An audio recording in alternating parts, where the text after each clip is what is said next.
मांग रहे हो तो जब तुम खुद मांगता हो तो हमको क्या दोगे?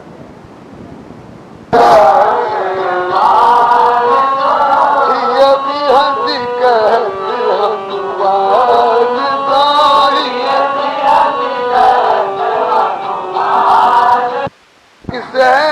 बोले उससे मांगना है जो सबको देता है, और जिससे मांगने के बाद और वो दे दे, उससे मिलने के बाद फिर मांगने की जरूरत नहीं रहती है। ये सारी बात मुझे मालूम हो गया है, एकदम चल दिया। लाख कहता रह गया अकबर की, अरे भैया ठहरो ठहर, अरे कहा देख लिया तेरा भिख मंगापना।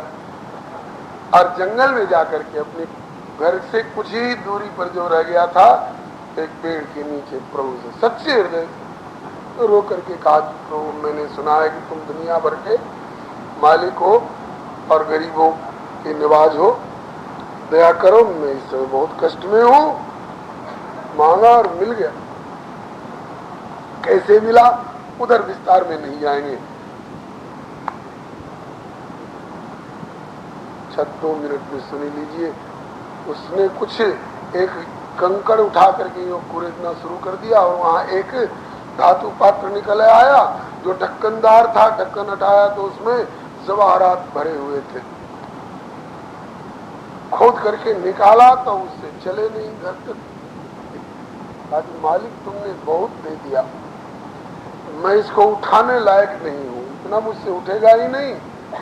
एक प्रार्थना मेरी और है, क्या जैसे दिया है ऐसे घर पहुंचाने वाला भी काम अब तुम्ही को करता।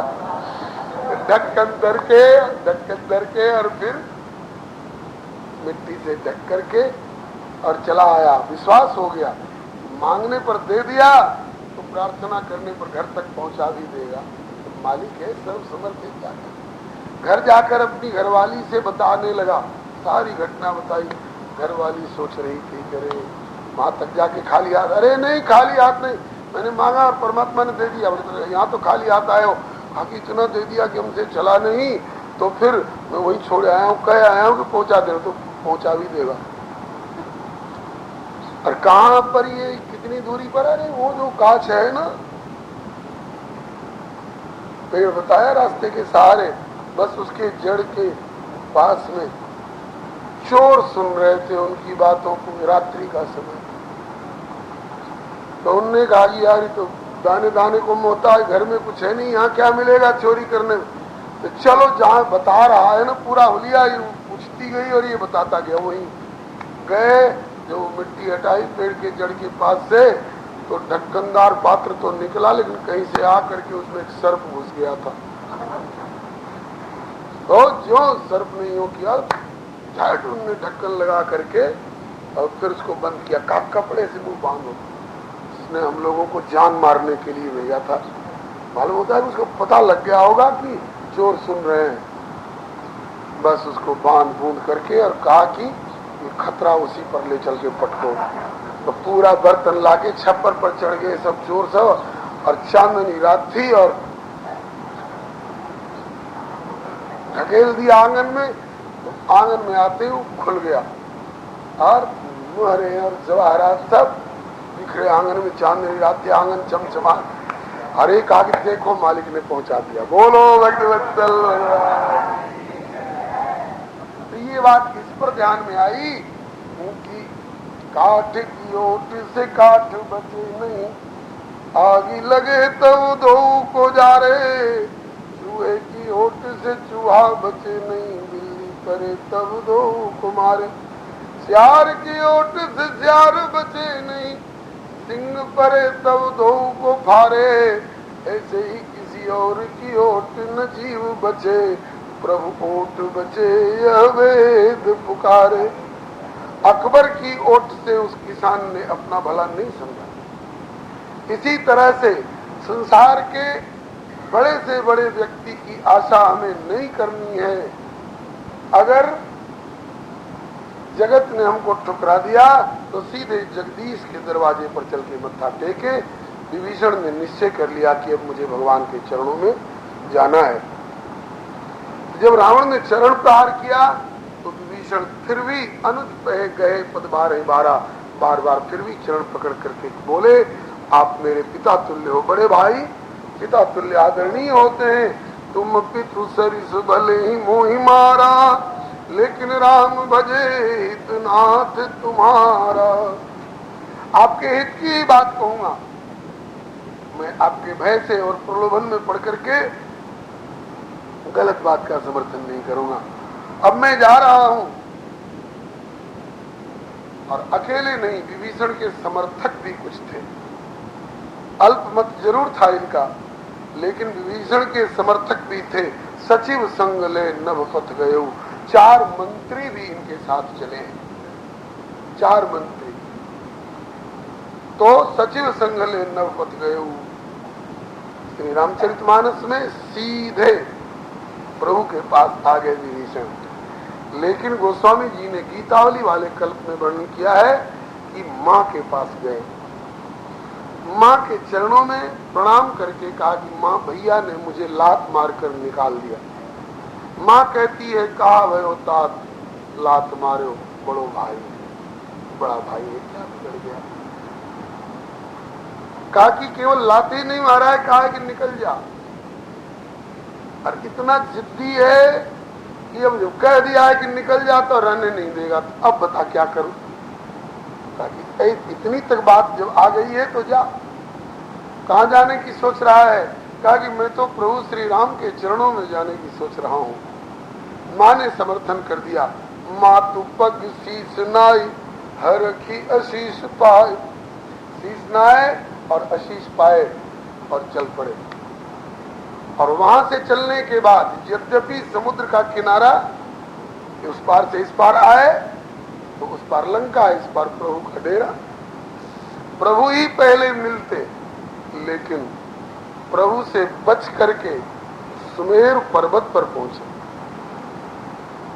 सुमेरु पर्वत पर पहुंचे किस लिए कि एक और रावण से भी बड़े भाई हैं कुबेर जी, ये भी विश्रवा मुनि के ही पुत्र हैं। विश्रवा मुनि जिनका पुत्र रावण, कुंभकर्ण और विभीषण है, उन्हीं विश्रवा मुनि की दूसरी एक और पत्नी जिनका नाम इडविडा है। ये तीनों केसिनी से हैं। कहीं के किसी पाठ है, किसी कल्प में विभीषण सगे भाई बने, किसी कल्प में विभीषण वैमात्र सौतेले भाई बने हैं। मानस कल्प में सचिव जो रहा धर्म रुचि जासु भयो विमात्र बंधु का सौतेले भाई। लेकिन श्रीमद् भागवत वाले कल्प में सगे भाई हैं। तो विश्रवा मुनि की 2 पत्नियां थी, इडविडा और केसिनी। केसिनी से रावण, कुंभकर्ण धान्य श्याम विभीषण, और इडविडा से कुबेर जी का जन्म हुआ है। तो कुबेर जी रावण के सौतेले भाई हैं भाई, और रावण से भी पहले इनका जन्म हुआ है, तो भाई के नाते ज्येष्ठ हो जाता है। तो विभीषण ने यह सोच करके कि कहीं ऐसा न हो कि कुछ लोग मुझको किसी दृष्टिकोण से दोषी ठहरावें, इसलिए बड़े ही उत्तम विचारक, देवताओं में बड़े उत्तम विचार के हैं श्री कुबेर जी, उनसे चल के भी राय ले लें। तो कुबेर के पास आए, कुबेर जी से सारी बातें निवेदन किए और कुबेर जी से राय ले रहे हैं कि भैया अब आप बताओ मुझे क्या करना चाहिए। मेरा तो मन है कि राम जी की शरण में जाऊं, माँ से भी पूछ के आया हूँ, माँ ने भी समर्थन किया है, अब आप अपनी राय दीजिए। कुबेर जी का कलेजा कांपने लगा कि कैसे सलाह दूं, केवल सलाह देने के कारण ही ये लात खा करके आ रहा है। मैं भी सलाह दूंगा, रावण के गुप्तचर इसके पीछे पीछे जरूर आए होंगे, हवा में कहीं मंडरा रहे होंगे अदृश्य रूप से, और किसी तरह से पता चल जाए कि विभीषण राम की शरण में जाए, इसका समर्थन कुबेर ने भी किया है, तो आकर के मेरे ऊपर भी लात मारेगा। क्योंकि उस बेईमान को बड़े छोटे का कोई ख्याल नहीं है, किसी को भी लात मार। देखिए नाना को फटकार दिया, बाबा के वाक्य को फटकार दिया, उसके पास बड़े छोटे का, गुरु गोविंद का कोई ख्याल नहीं है। इसलिए कुबेर जी को हिम्मत नहीं पड़ रही थी। ये सोच रहे थे क्या करूं, सलाह दूं नहीं दूं, दूं तो क्या दूं। तो गोस्वामी जी ने लिखा है कि ताई मिले महेश, शंकर जी आकर के अचानक ताई मिले महेश दियो हित उपदेश, राम की शरण जाई सुदिन नहरे। विभीषण क्या कर रहे हो, इस सुनहले अवसर को ठोकर मत मारो, तुम कल्याण के कगार पर हो, बस परम कल्याण स्वरूप प्रभु के चरणों में जाके मत्था टेक दे। अब यहाँ सलाह लिए वहां सलाह लिए, और काम में सलाह ली जा सकती है, लेकिन भगवान की शरण में जाऊं कि नहीं जाऊं, भगवान का भजन करूं कि नहीं करूं, इसमें किसी से सलाह लेने की कोई आवश्यकता नहीं। सीधी बात कह दिए, ताई मिले महेश लियो हित उपदेश, राम की शरण जाए सुदिन नहेरे। राम की शरण जाए आज्ञा एक, और सुदिन नहेरे आज्ञा नंबर 2। मतलब कि शायद राम की शरण जाए कि आज्ञा कर दूं और ये जाने को तैयार हो, और मन में आवे कि आज जाऊं कि कल जाऊं, अब जाऊं कि 2 घंटे के बाद जाऊं, बढ़िया मुहूर्त कब बन रही है राम की शरण में जाने के लिए, किसी ज्योतिषी से लगन मुहूर्त दिखवा लूं। तो इसका भी निषेध कर रहे कि सुदिन न हेरे, सुदिन मत हेरे। नया नया चूल्हा बनाया है, उसमें पहली पहली आंच देनी है, तो इसके लिए पंडित से मुहूर्त दिखलवाओ। नया नया घर बनवाया है, पहले पहल उसमें प्रवेश करना है, तो इसके लिए मुहूर्त दिखलवाओ। किसी से झगड़ा करने जा रहे हैं तो कौन मुहूर्त बढ़िया होगी, याई जयप्रद योगा, इसके लिए मुहूर्त दिखलवाओ। लेकिन भगवान की शरण में जा रहे हैं, मुहूर्त अच्छी है कि नहीं है, माला उठाना चाह रहे हैं, प्रभु का नाम लेना चाह रहे हैं, खबर मिली है कि कथा हो रही है बड़ी हितकारिणी, तो अभी वहां जाने लायक बढ़िया मुहूर्त है कि नहीं है। कहते हैं कि इसके लिए मुहूर्त किसी को कभी भी नहीं दिखलवानी चाहिए। सोई घड़ी सुलक्षणी जब ली जय हरि नाम, और घड़ी तब विश्वभरी आवे कोने काम। धन घड़ी सोई जब सतसंगा, धन्य जन्म द्विज भगति अभंगा, तदेव लग्न, वही बढ़िया लग्न है, तदेव लग्न सुदिनो तदेव, तारा बलम चंद्र बलम तदेव, विद्या बलम देव बलम तदेव, सीतापतिर नाम यदा स्मरेत। जिस समय प्रभु का नाम लिया जाए वही शुभ दिन है। आज जिस समय बढ़िया से बढ़िया विचार करने में भी प्रभु को भूल गए, तो वही सबसे दुर्दिन है। तद्दिनम दुर्दिनम मन्ये, वही दिन दुर्दिन है। श्री कृष्णम यदा न स्मरे, जिस समय भगवान को स्मरण नहीं किया गया वही दुर्दिन है, जिस समय भगवान का स्मरण हुआ वही सुदिन है। इसलिए विभीषण राम की शरण जाए सुदिन न हेरे। अब कहीं पंचायत मत करता फिर, अब कहीं सुदिन लगन मुहूर्त मत दिखा। तब शंकर जी की सलाह से श्री विभीषण जी सीधे प्रभु श्री राम के पास आए, आकाश में स्थित हुए। देखा वानरों ने प्रभु विराजमान है, कहीं कोई आकर के इन पर चोट न करे, कोई विस्फोट न करे, इसलिए सब सजग हैं। वानरों ने देखा 5 व्यक्ति आ रहे हैं, एक तो विभीषण है और 4 इनके सचिव हैं। और आ करके चले हर शिर गुनायक पाई, करत मनोरथ बहु मन माई। उस समय का विभीषण का मनोरथ भी बड़ा कमाल का मनोरथ है। ऐसे ऐसे मनोरथ करते हुए चले जो भगवान की शरणागत हो करके अपनी जन्म जन्मांतर की, कल जुग जुगांतर की कल्प कल्पांतर की बिगड़ी को बना लेने का मनोरथ रखने वाले को ऐसा ही मनोरथ करना चाहिए जैसा मनोरथ श्री विभीषण जी इस समय कर रहे हैं। क्या मनोरथ कर रहे हैं कि देखी हूं जाय चरण जल जाता, मैं उन चरण कमलों को जाकर के आज देखूंगा जो कि अरुण मृदुल सेवक सुखदाता। मैं उन चरणों को देखूंगा जे पद परसी तरीर सी नारी, गौतम की नारी जिसका अत्यंत घोर से घोर विकृत स्वरूप हो गया था और वो भी तर गई, उन्हीं चरणों को आज देखूंगा। मैं उन चरणों को देखूंगा जो श्री वशिष्ठ जी के शाप से और जो श्री शुक्राचार्य के श्राप से ऐसा घनघोर और ऐसा विभत्स और ऐसा उदार हो गया था कि वहां किसी को एक दाना और एक पानी मिलना भी मुहाल हो जाता और वहां जाने वाले को पाप लगता। लेकिन प्रभु के चरण उस दंडक वन में आए गए तो पावन हो गया।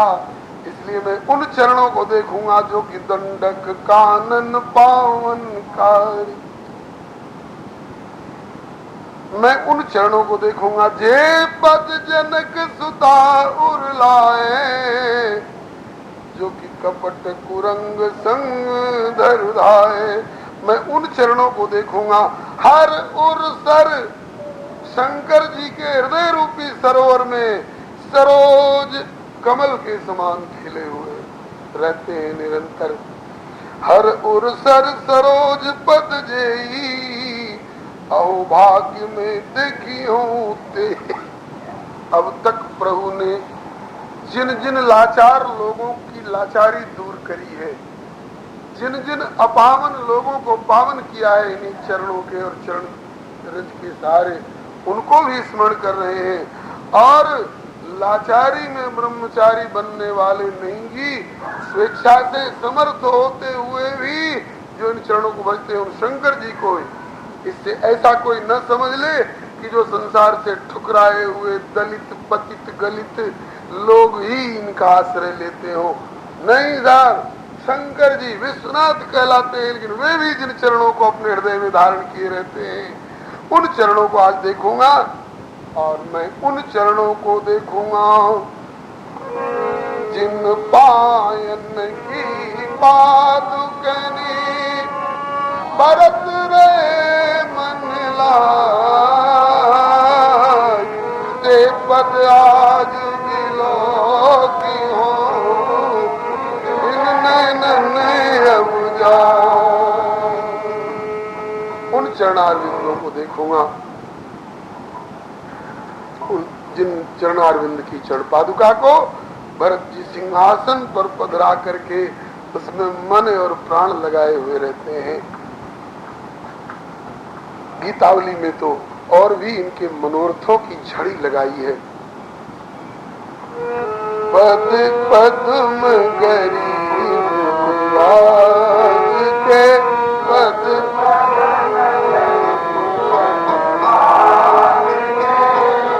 देखी हो जाई पाई लोचन फल, देखी हो जाई पाई लोचन फल, हित सुर साधु समाज के, हित सुर साधु समाज के, पद पद्म गरीब निवाज के,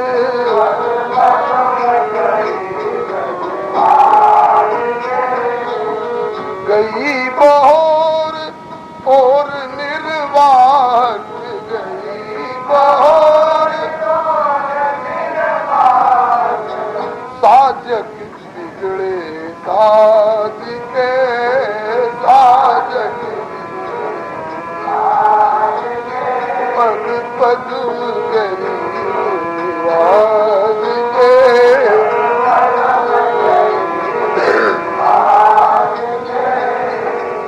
जो शरणागत की गई बहोरने वाले हैं, गई हुई चीज को वापस दिलाने वाले हैं, और निर्वाह जिसको अपना लेते हैं उसको ओर से छोर तक निभाने वाले हैं। साजक बिगड़े साज के, बिगड़े से बिगड़े साज को भी साज देने वाले हैं, सजा देने वाले हैं, सुधार देने वाले हैं। किसी की सुधारे हैं, किसी को निभाए हैं। बोले सबरी सुखद गीत गतिदायक,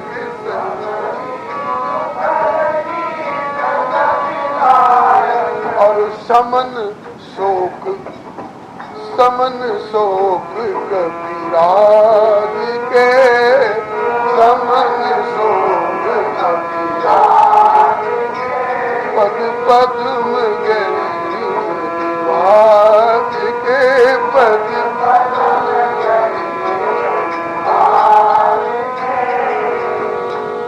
जो शबरी के लिए सुखद हुए हैं, सदगति देने वाले हुए, गीत गतिदायक है, जो समन शोक कपिराज के, कपिराज सुग्रीव के शोक को समन करने वाले हैं। ये गीतावली है बंधुओं। गीतावली का निर्माण कैसे हुआ है आपको पता है? बाबा श्री बेणी माधव दास जी, जो गोस्वामी तुलसीदास जी के समकालीन कवि हुए हैं, उन्होंने अपने मूल गोस्वामी तुलसी चरित्र में लिखा है, जिन दिनों में गोस्वामी तुलसीदास जी, मानस की भी रचना नहीं हुई थी, गोस्वामी तुलसीदास जी श्री चित्रकूट में रह रहे थे, भगवत साक्षात्कार हो चुका था, हनुमान जी का आशीर्वाद प्राप्त हो चुका था, और चित्रकूट में ही अभी रह रहे थे। उसी समय एक बालक आया गोस्वामी जी के कुटिया पर, बाबा दंडौत, जय सीताराम भैया, आओ विराजो, कहाँ के रहने वाले हो? बोले महाराज जी पड़ोस का गांव है। कैसे आए? ताकि मुझे कुछ भजन कीर्तन गाने का बड़ा शौक रहता है। अच्छा, तो फिर कहा कि थोड़े ही भजन कीर्तन मालूम है, गीत पद, आप कुछ पद रचना करके हमको दे दो, उनको सीख करके गाऊंगा। कहा कि पहले गा के सुनाओ, गा करके सुनाए। तो गोस्वामी जी ने प्रसन्न होकर के, पद का भाव भी बड़ा सुंदर था, स्वर भी बड़ा रसीला था, 4 पद लिख करके दिए भगवत लीला से संबंधित, और कहा कि इसको याद करके सुना दोगे तो फिर आगे दूंगा। दूसरे ही दिन बालक ने आकर 4 पद बहुत बढ़िया स्वर में सुनाए। कहा कि बाबा अब कल के लिए दो, फिर 4 पद लिख करके दिए। ऐसे ही रोज 4 पद लिख करके देने का क्रम बन गया, और ये सरकार 4 पद रोज सुनाने का क्रम बना दिए। महीनों बीत गए, रोज 4 पद के हिसाब से बहुत से पदों की रचना हो गई। कभी गोस्वामी जी किसी आवश्यक कार्य बस नहीं रच पाए तो आके अड़ गए, अब आज के 4 पद, कहा कि भैया आज के तो नहीं रच पाया हूं, अमुक जगह चला गया था, अमुक जरूरी काम आ गया था। कहा कि बाबा फिर मैं आज भोजन नहीं करूंगा, मेरा तो नियम है, और आज रच के दो, अभी रच के दो। हाँ, जब तक नहीं दोगे तब तक यही पड़ा रहूंगा, न कुछ खाऊंगा न कुछ पीऊंगा। भैया बड़े प्रेमी हो पदों के, बोले अभी देता हूं। झट गोस्वामी जी ने लिख करके 4 पद दिए। इस प्रकार से बहुत से पदों की रचना हो गई। तब श्री हनुमान जी आकर के प्रकट हुए और बोले कि वे जो 4 पद आपसे लिखा करके ले जाते हैं और गा करके सुनाते हैं, पता है वो कौन है? बोलो भक्तवत्सल भगवान को नहीं मारे रे, कहा रघुनाथ जी है भैया, तो श्री रघुनाथ जी हैं। उन्हीं ने आपको प्रेरणा कर करके क्षमता प्रदान की है। वो स्वामी जी का माथा ठनका। मैं भी सोच रहा था कि इतनी जल्दी जल्दी पद रचना हो कैसे जाती है, तो वे ही हृदय में बैठ करके जहीं पर कृपा करें जन जानी, तो कभी उर अजिर न चावही बानी। कहा कि अब इन समस्त पदों को क्रमिक रूप में जन्म से लेकर के और बधाई और बाल लीला और विवाह लीला और वन लीला और ऋण लीला और राजलीला सबको संजो करके और एक ग्रंथ का आकार दीजिए। इस ग्रंथ का नाम होगा श्री राम गीतावली। वही है गीतावली। मतलब कि यह प्रभु के फरमाइशी पद हैं, प्रभु के द्वारा प्रेरित इनके हृदय में जो लीलाओं की स्फुरना हो रही है वे पद हैं।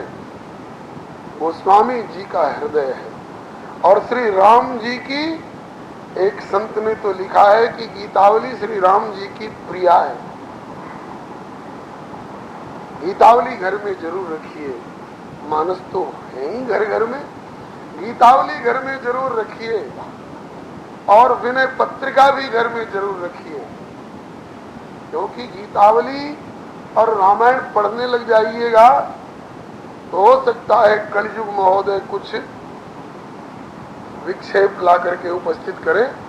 गोस्वामी जी के सामने विक्षेप उपस्थित कर दिया कलयुग ने। एक दिन साक्षात प्रकट होकर के और कहता है कि तुलसीदास मुझे पहचानते हो? महाराज मैंने तो कभी आपको देखा नहीं। अरे कहा कि मैं हूं साक्षात कलिकाल वर्तमान का शासक, मेरा राज्य है। कहा कि नाम तो आपका सुना था, आज बड़ी कृपा की दर्शन भी दिए, क्या आज्ञा है?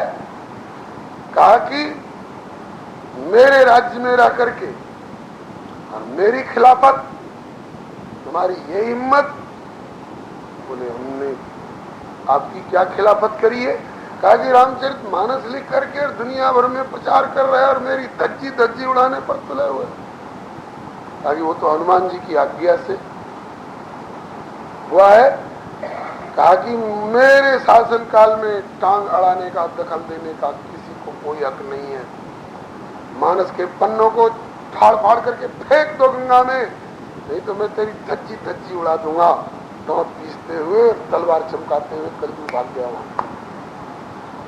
तब गोस्वामी जी ने हनुमान जी को याद किया। हनुमान जी ने कहा कि गोस्वामी जी, यह तो सत्य है कि प्रभु ने इसको राज्य सौंप रखा है, तो वैसे मैं इसका दमन तो कर दूं, लेकिन कहीं प्रभु नाराज नहीं हो जाए कि हमने जिसको राजा बनाया उसको हनुमान रौंद रहे हैं। इसलिए आप एक काम करो, अपनी समस्या, अपने हृदय के भाव, प्रभु के गुणगण, ये सब जैसे गीतावली की रचना की ऐसे विनय पत्रिका की रचना करो।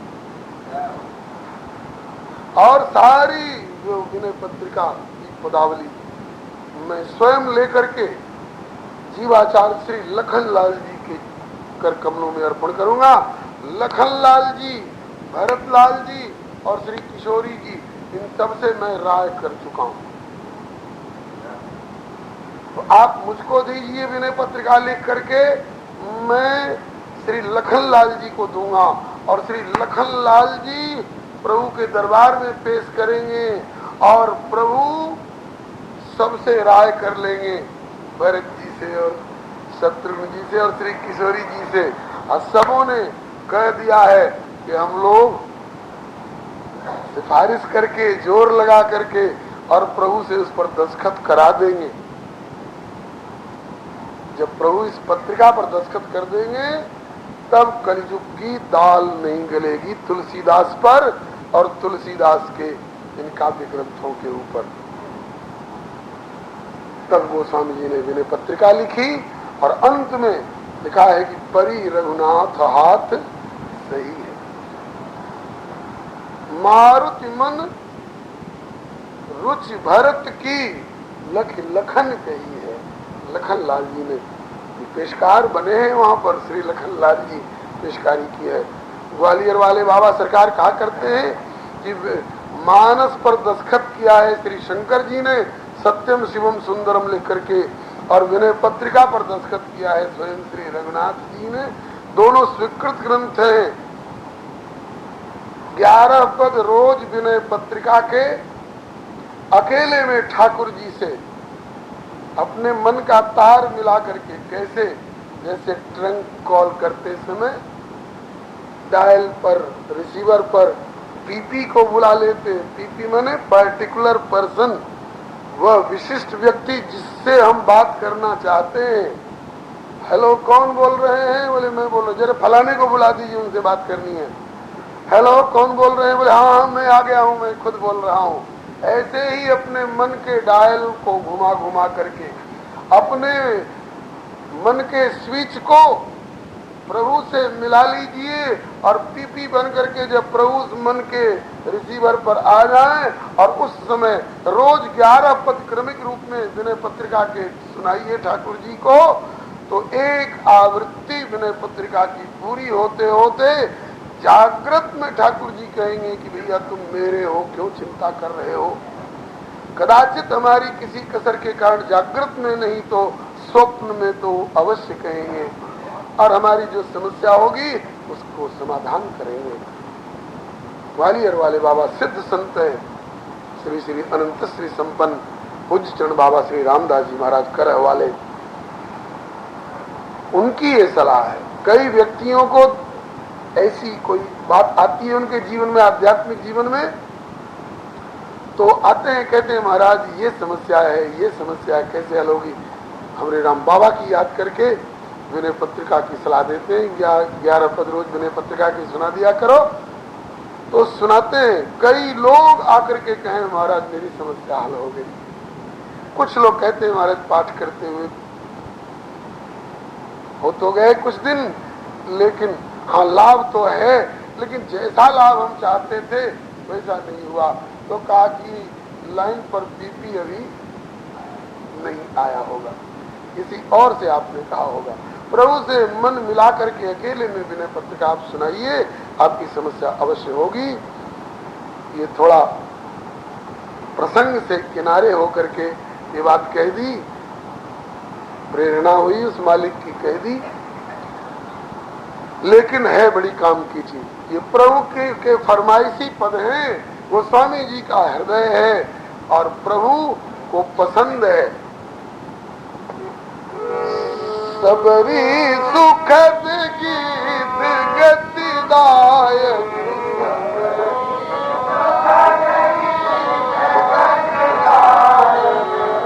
समन शोक कपिराज के,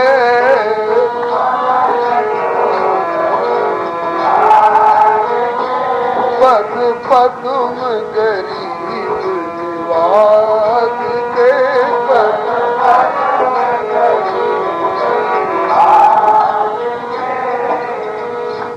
अरे शबरी, गीध और सुग्रीव इत्यादि को निवाजे सो निवाजे।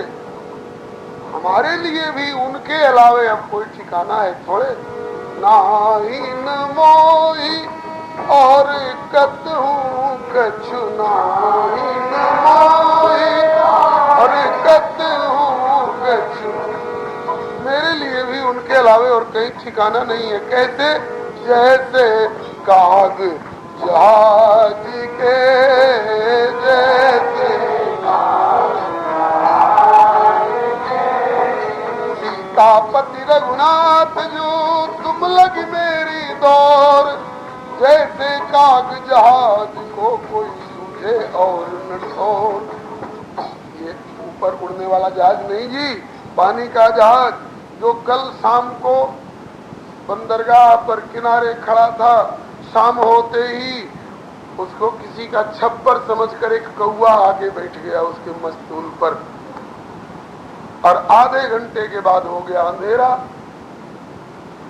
कौवा समझ रहा है कि हम किसी के छप्पर पर बैठे हैं, और वो छप्पर चल दिया, जहाज खुल गया, रात भर चला 20 मील प्रति घंटे की रफ्तार से, जाने कहां पहुंच गया। और उसके इधर देखे तो कोई जगह नहीं, पेड़ पौधा नहीं, घर मकान नहीं, इधर देखे तो सब तरफ पानी ही पानी है। रोज के अभ्यास के अनुसार कौवा उस मस्तूल पर से उड़ा, चलूं अब कहीं रोटी, कहीं टुकड़ा, कहीं कुछ मिल जाएगा। लेकिन जब उड़ा इधर जाए तो पानी, उधर जाए तो पानी, उधर जाए तो पानी। अब जाएगा कहाँ? सोचा कि रे न पेड़ है, न छप्पर है, न धरती है, केवल पानी ही पानी। अब ठिकाना अगर दिखाई पड़ता है तो एकमात्र वह जहाज ही दिखाई पड़ता है। गोस्वामी श्री सूरदास जी भी कहते हैं इसी तरह से ना मेरो मन अनंत कहाँ सच पावे, जैसे उड़ जहाज को पंछी, पानी पानी पे ठिकाना नहीं, इसलिए फिर जहाज पर आवे। मेरो मन अनंत कहाँ सच पावे। प्रभु के चरणार विंद ही वह जहाज है, यह संसार ही वह समुद्र है। या उन चरणों पर से ही हम उड़े हुए हैं, और उन चरणों से उड़ने के बाद कहीं पंख फड़फड़ाते रहे सिवाय पानी ही पानी के, और कोई ठिकाना कहीं दिखाई पड़ने वाला नहीं है।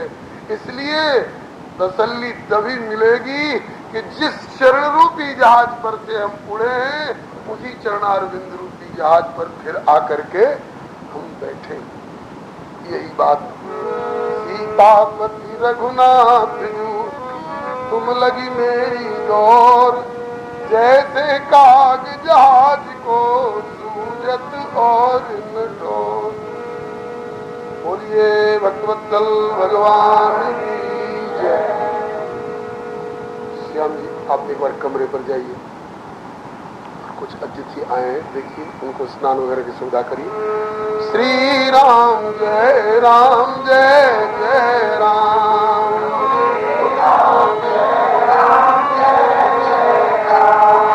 श्री राम जय राम जय जय राम,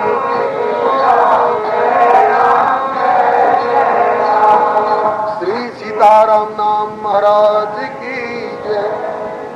सीतापति रघुनाथ जू तुम लगी मेरी दौर, जैसे काग जहाज को सूझत और न ठोर। आप लोग आगे बढ़िए, हमें आगे काफी जगह, आगे जगह छोड़ के मैं बैठिए, नहीं पीछे आने वाले भाई बहनों को दिक्कत होती है बैठने में।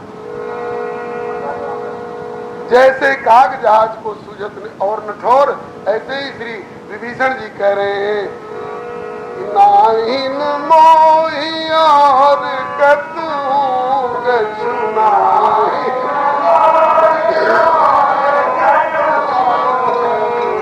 जैसे काग जहाज के, जैसे काग जहाज पद पद गरी आज के पद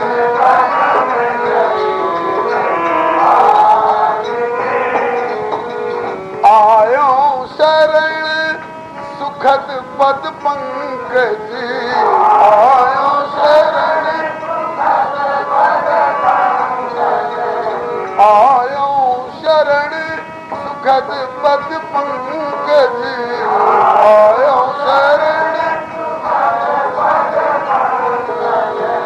चौथे रावण बाज के, चौथे रावण बाज के पद पद गरीबाज के पद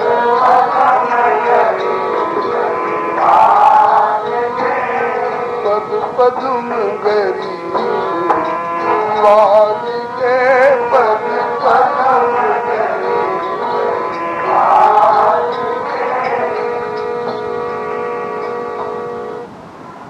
चौथे रावण बाज के, रावण रूपी बाज के द्वारा चौथे हुए।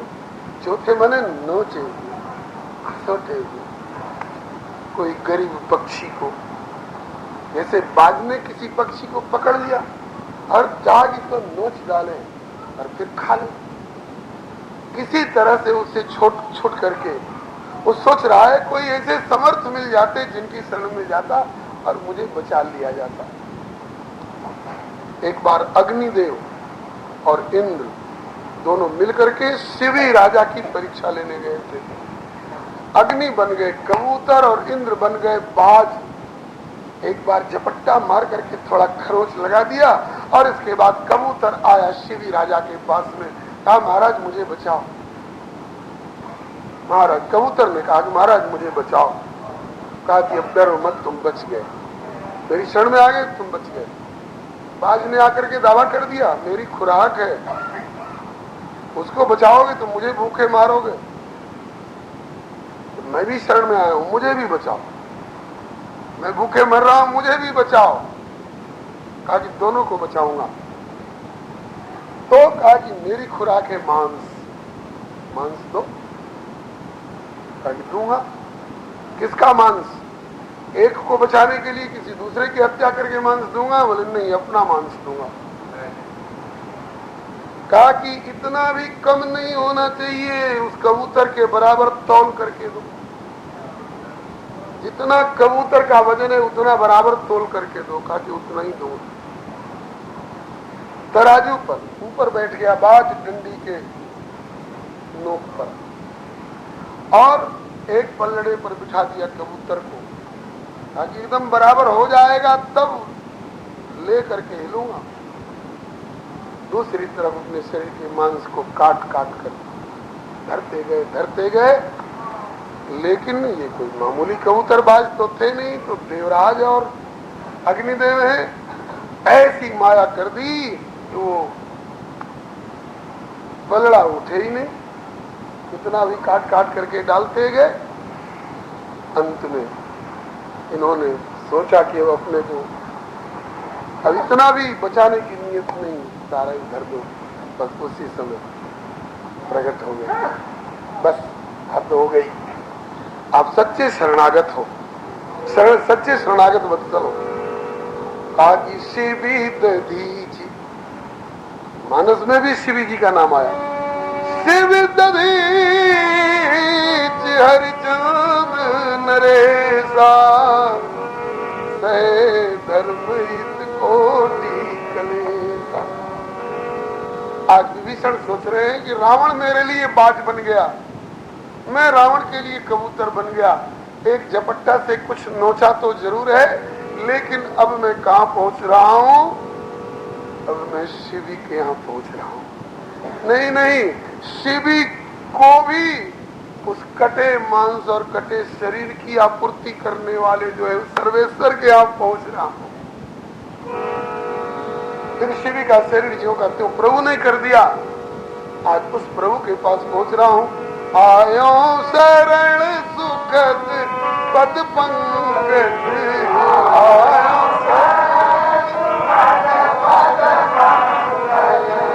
चौथे रावण बाज के, चौथे पद पद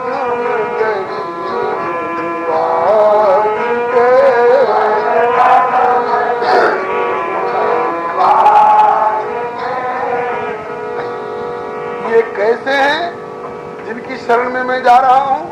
आरती हरण शरण सब दिन, आरती हरण शरण समरथ, आरती हरण शरण समरथ सब, आरती हरण शरण समरथ सब दिन अपने की लाज के, सब दिन अपने लाज के, पद पद लाज के।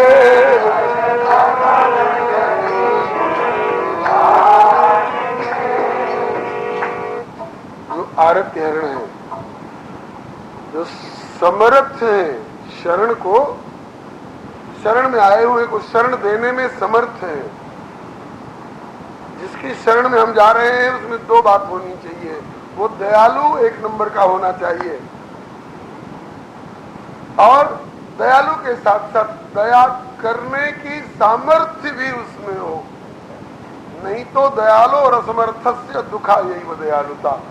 असमर्थ दयालु के शरण में जाए तो कोरी दया से ही कुछ नहीं बनेगा। तो श्री राम जी दयालु भी हैं और समर्थ भी हैं। नहीं तो जिस समय रावण ने लात मार करके विभीषण जी को निकाला है, निकाल के निश्चिंत नहीं हो गया। हाँ, जब ही विभीषण प्रभु पही आए, पाछे रावण दूत पठाए। दो दूत भेजे गुप्तचर, शुक और सारण, और कहा कि जाओ देखो मेरे द्वारा निकाले हुए विभीषण को कौन बैठने को ठिकाना देता है अपने यहाँ, पहले उसको मारूंगा। कौन उसको एक चुल्लू पानी देता है, पहले उसको मारूंगा। कौन एक रोटी का टुकड़ा देता है, पहले उसको निस्तनाबूद करूंगा। ऐसी हालत में विभीषण प्रभु श्री राम के अतिरिक्त कहीं भी गए होते, कोई ठिकाना देने वाला नहीं था। ब्रह्मा और शिव तक कांपते थे महाराज रावण के डर के मारे। पता नहीं, अरे अनिष्ट नहीं करे, हमारी फजीती ही कर दे। वेद पढ़े विधि शंभु सवीत, उजावन रावण सो नित्या। अगर प्रभु श्री राम के अतिरिक्त और कहीं गए होते विभीषण, कोई ठिकाना नहीं था। और की ओट न जीव बचे, प्रभु ओट बचे यह वेद पुकार। इसलिए आरत हरण शरण समरत समरत सब दिन अपने की लाज के।